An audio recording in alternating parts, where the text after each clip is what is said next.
በፖሊስ ጣቢያ ውስጥ የተደበቀው ወንጀለኛ።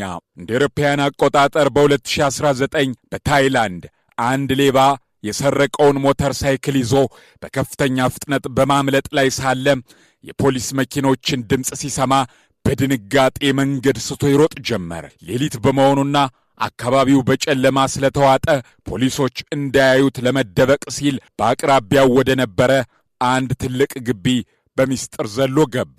ሌባው ግቢው ውስጥ ወዳለ አንድ ክፍል ሾልኮ በመግባት መብራት አጥፍቶ እስከ ጠዋት ድረስ በሰላም ተኛ።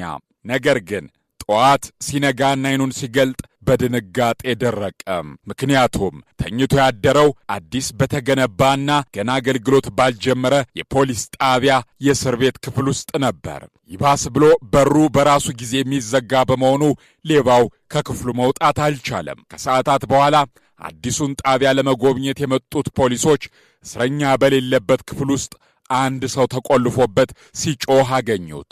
ይህ ክስተት አንድ ወንጀለኛ ከፖሊስ ለማምለጥ ሲሞክር ራሱን በቀጥታ ወህኒ ውስጥ የቆለፈበት በዓለማችን ታሪክ እጅግ አስገራሚ ወንጀል ሆኖ ተመዝግቧል።